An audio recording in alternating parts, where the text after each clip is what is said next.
साल हो चुके हैं आर्टिकल 370 को एब्रोगेट हुए और 3 साल में क्या बदला है। सरकार का माने तो बहुत कुछ बदला है और सबसे बड़ी बात जो बदली है वो है हड़ताल। हड़ताल का जो एक चलन था कश्मीर में, सेपरेटिस्ट आए दिन जो है हड़ताल की कॉल दिया करते थे और उस वजह से जो आर्थिक स्थिति है कश्मीर की, जो बिजनेस तो काफ़ी सफ़र हुए पिछले 30 साल से। तो हड़ताल की जो राजनीति थी बिल्कुल ख़त्म हो चुकी है।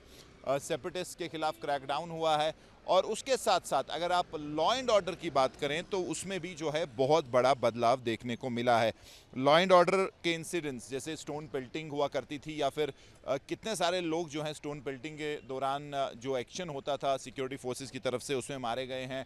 पुलिस वाले ज़ख्मी होते थे, सीआरपीएफ के जवान ज़ख्मी होते थे। तो अगर आप 2019 के जब 5 अगस्त के बाद की बात करें तो लॉ एंड ऑर्डर इंसिडेंट जो हैं सिर्फ 438 हुए हैं पिछले 3 साल में। और अगर यही आप जो है पीछे चले जाएं 2016 से 2019 तक 3686 इंसिडेंट हुए थे। तो साफ तौर पे 90% जो है कम हुए हैं ये सारे इंसिडेंट। और ये आंकड़े जो है सरकार ने निकाले हैं कि कंपैरिजन देने के लिए कि क्या क्या बदला है पिछले 3 साल में। वहीं अगर आप जो लॉ एंड ऑर्डर इंसिडेंट्स में सिविलियन जो मारे जाते थे फोर्सेस एक्शन में, अगर आप 2016 से 19 की बात करें तो 124 सिविलियन मारे गए। और पिछले 3 साल में जब से आर्टिकल 370 एब्रोगेट हुआ है, रणनीति बदली है सरकार ने, तो अभी तक जो है एक भी सिविलियन इसमें कैजुअलिटी नहीं बना है। वहीं अगर आप जो है मिलिटेंसी रिलेटेड इंसिडेंट्स की बात करें तो 290 इंसिडेंट हुए थे 3 साल में, 2016 से 2019 तक। लेकिन 2019 के बाद से आज तक जो है वो जो कम होके 100 जो है 74 रह गए हैं। तो इससे आपको साफ अंदाज़ा होता है कि कितनी जो है स्थिति बदली है। जहां तक violence, law and order, terror related incidents की बात है, ये तो सरकार इसको एक उपलब्धि के तौर पे मान रही है। लाल चौक आप मेरे आसपास देख ही रहे होंगे, खुला है आज। इससे पहले की बात करें तो कहीं ना कहीं हड़ताल की बात होती थी, लेकिन आज जो है कोई हड़ताल नहीं है।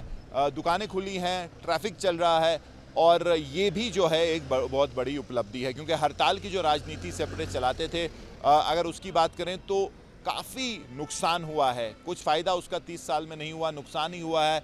अनएम्प्लॉयमेंट बढ़ी है, बिजनेस जो है शटर हुए हैं, आए दिन जो है हड़ताल होती थी, तो उस पर भी जो है काबू पाया गया है। वहीं अगर आप अभी जिन चीज़ों पे अभी काम करना बाकी है, अगर आप उन वादों की बात करें जो कि शायद अभी पूरे नहीं हो पाए हैं, जो गृह मंत्री ने जिसकी बात की थी और जो केंद्र सरकार है उन्होंने बात की थी, उसमें जो है अनएम्प्लॉयमेंट, जो एक एम्प्लॉयमेंट पैकेजेस की बात हुई थी, शायद अभी उस पर जो है काम, बहुत कुछ अभी काम करना है। और जो रिसेंटली जो एक 2-3 स्कैम हुए हैं एम्प्लॉयमेंट जो देने की बात हुई थी, चाहे आप पुलिस सब इंस्पेक्टर की रिक्रूटमेंट की बात करें, फाइनेंशियल जो अकाउंटेंट्स हैं उनकी बात करें, तो उससे जो है यूथ का भरोसा ज़रूर हिला है। तो उसको रेस्टोर करने की बात ज़रूर होगी। जो आर्थिक व्यवस्था है, इकोनॉमिक हालत है जिसमें पैकेजेस की बात हुई थी, क्योंकि काफ़ी डेंट हुआ था यहाँ के हालात की वजह से। जो बिजनेसेस हैं, जो इकोनॉमिक्स हैं, काफ़ी जो है ख़राब हुए थे, तो उसको भी जो है ठीक करने की बात हुई है। उसमें भी अभी बहुत कुछ जो है काम करना है। वहीं अगर आप बात करें पॉलिटिकल डिसएम्पावरमेंट जो हुई है, क्योंकि तब से कोई इलेक्शन नहीं हुआ है असेंबली का, हालांकि ग्रास रूट लेवल पंचायती इलेक्शन ज़रूर हुए थे, लेकिन जो एक डिसएम्पावरमेंट फेस कर रहे हैं लोग, भी ऐसा महसूस कर रहे हैं पॉलिटिकल पार्टीज़, तो इलेक्शन भी जो है एक बहुत बड़ा चैलेंज होगा। इलेक्शन करने पड़ेंगे यहाँ पे, असेंबली इलेक्शंस। वहीं अगर आप जो इलेक्शंस के साथ जो पॉलिटिकल एम्पावरमेंट है उसको जो है वापस देना पड़ेगा। हालांकि सरकार जो सूत्र हमारे कह रहे हैं कि ऑलरेडी उसकी प्रोसेस शुरू हो चुकी है और कभी भी जो है आने वाले वक्त में इलेक्शंस यहाँ पे हो सकते हैं। तो ये सारी चीज़ें जो हैं 370 ख़त्म होने के बाद हुई हैं और अब देखना ये होगा कि जो अधूरे प्रोमिसेस हैं उनको कब तक जो है सरकार पूरा कर पाती है। लेकिन वायलेंस लेवल्स ज़रूर डाउन है, स्टोन पेल्टिंग डाउन है और ख़ासकर जो सिविलियन किलिंग्स होती थी जिस वजह से जो है एक आक्रोश पैदा होता था लोगों में, सिक्योरिटी फोर्स एक्शन होता था स्टोन पेल्टिंग के दौरान, एनकाउंटर के आसपास जो है स्टोन पेल्टिंग होती थी, उसके खिलाफ कार्रवाई होती थी, लोग मरते थे और उससे जो है हालात खराब होते थे, वो जो है बिल्कुल बंद हो चुका है। तो एक सबसे बड़ी अचीवमेंट उसको मान रही है सरकार, उसको जो है शोकेस कर रही है कि जो एक हार्ड स्टेप लिए थे, जो एक क्रैकडाउन हुआ था सेपरेटिस्ट पे, जो एक जो है स्टोन पेल्टर्स के खिलाफ क्रैकडाउन हुआ,